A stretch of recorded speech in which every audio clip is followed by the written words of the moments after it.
Nosotros somos estudiantes de la Universidad Técnica de Manabí, de la carrera de Ingeniería Industrial. El tema del proyecto de aula es Manual de Laboratorio de Mecánica de Fluidos, Viscosidad de Chorro, Centro de Presión, Línea de Corriente y Prueba de Impacto. Los integrantes de nuestro grupo son Moira Santana Jennifer, Zambrano Sánchez Tailí y Zamora Cedeño Milton. Les voy a hablar sobre el marco teórico. En el marco teórico pusimos lo que es el equipo para determinar la fuerza hidrostática y el centro de presión de un fluido sobre una superficie plana sumergida. El equipo utilizó los siguientes materiales para reparar como parte del trabajo actual. 10 pesas de 50 gramos cada una pipeta o gotero, silicón, acrílico transparente de 1/8, lubricante aflojatodo superpenetrante, aceite 3 en 1, recipiente de sección transversal y de cuarto de círculo fabricado en acrílico, con un radio de 200 milímetros y un ancho de 75 milímetros. La forma curva puede eliminar toda presión sobre la parte curva y solo hay áreas planas de la presión hidrostática en el recipiente, áreas planas o vertido.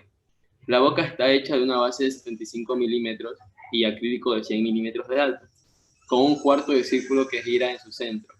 El dispositivo tiene un brazo de 200 milímetros de largo. Cada brazo puede contener 50 gramos de peso, lo que mantendrá la compuerta cerrada cuando la compuerta se someta a presión hidrostática. El equipo de la figura 1 consta de lo siguiente: modelo de cuadrante hidráulico, nivel de mano, juego de pesas de 50 gramos cada uno, un beaker de 50 mililitros, un beaker de 250 mililitros, un beaker de 1000 mililitros, una pipeta o gotero. En esta figura mostramos lo que es el equipo para determinar la fuerza hidrostática, el centro de presión de un fluido sobre una superficie plana sumergida. En la determinación de la fuerza hidrostática y centro de presión del fluido sobre una superficie plana sumergida. Objetivos: determina experimentalmente el centro de presión en el plano vertical. Cuando la altura del agua cambia en plano vertical, analizar el comportamiento del centro de presión. Determinar la magnitud de la fuerza resultante ejercida por el líquido sobre la superficie plana de inmersión. Determinar los errores que ocurrieron durante el experimento mediante cálculos teóricos. A continuación, mi compañera Taylor.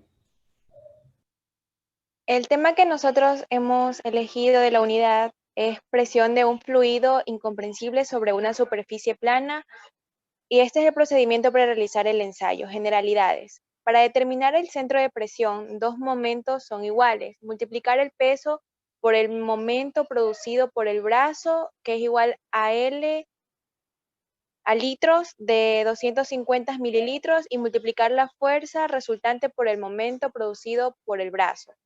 Esto se desconoce porque depende del centro de presión. Hay que recordar que cuando la altura del agua es superior a 100 milímetros, la fuerza resultante de la presión actúa sobre la superficie de la curva y la superficie no genera torque porque su línea de acción pasa por el punto de inflexión. A continuación hay una fórmula ahí que es momento real igual a momento teórico, y también podemos observar en el cuadro el esquema del cuadrante hidráulico. Procedimiento experimental.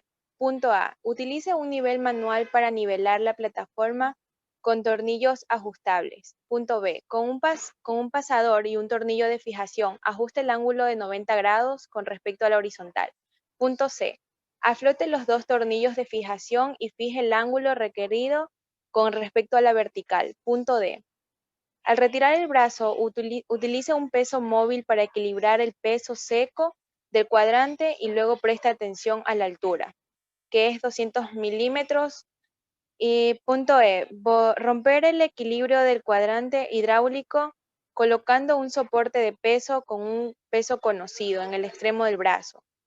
Punto F, agregue agua al cuadrante hidráulico hasta alcanzar el equilibrio y obtenga la posición del inciso C. Registre la lectura del nivel del agua en el dial hidráulico. Aumente el punto H, aumente el peso en el soporte de pesas de 50 gramos y preste atención a la lectura del nivel del agua y al peso en el dial hidráulico y a la cantidad acumulada correspondiente. Punto I. Repite el paso anterior aunque sea necesario. A continuación mi compañera les va a explicar los cálculos. En los cálculos tenemos en primer lugar la superficie parcialmente sumergida sin inclinación. En este caso se desarrolla el siguiente procedimiento con base a la figura 1 que ya les explicó mi compañera, que viene siendo el esquema del cuadrante hidráulico. Aquí tenemos la tabla de recolección de datos que sacamos de la superficie parcialmente sumergida de manera vertical.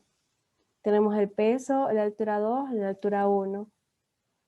Para la determinación del centro de presión, la altura del centro de presión, se aplica el concepto de momento en una articulación, o sea, la ecuación, donde la sumatoria de momentos es igual a 0.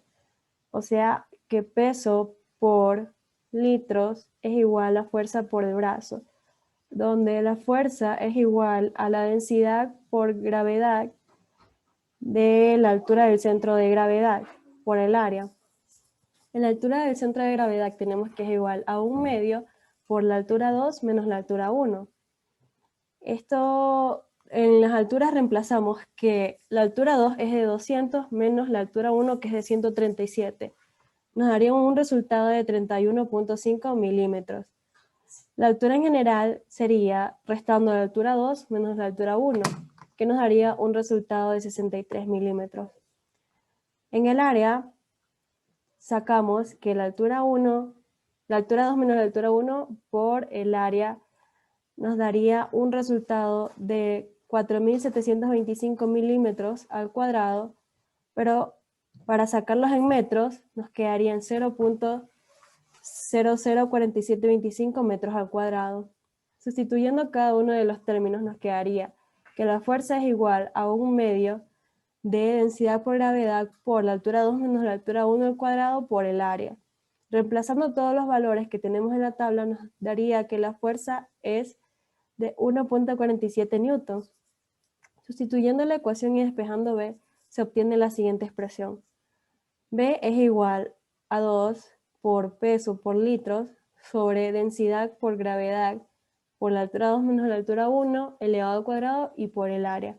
Sustituimos cada uno de los valores y esto nos daría un resultado de 0.168 metros y el resultado final en milímetros sería 168 milímetros en el brazo. Del esquema de la figura 1 se obtiene que la altura del centro de presión experimental es igual a 2/3 por 0.200 menos la altura 1. Nos daría un resultado de 0.042 metros, transformado en milímetros sería 42 milímetros. En la determinación teórica del centro de presión, esta se realiza por medio de la aplicación de la fórmula deducida por integración, que sería altura del centro de presión teórica es igual a inercia del centro de gravedad sobre la altura del centro de gravedad por área más la altura del centro de gravedad. Y nos daría un resultado de 41.9 milímetros. El cálculo del porcentaje de error lo hacemos reemplazando en la altura del centro de presión teórica menos la altura del centro de presión experimental sobre altura del centro de presión teórica por 100. Nos daría un porcentaje de error del 0.23%. Y el porcentaje de error permisible es menor o igual al 5%. Por último, tenemos aquí la tabla de resultados de una superficie parcialmente sumergida de manera vertical. Tenemos los datos en peso, altura del centro de gravedad, altura del centro de presión, área, fuerza, brazo, altura del centro de presión experimental, altura del centro de presión teórica y el porcentaje de error. Gracias.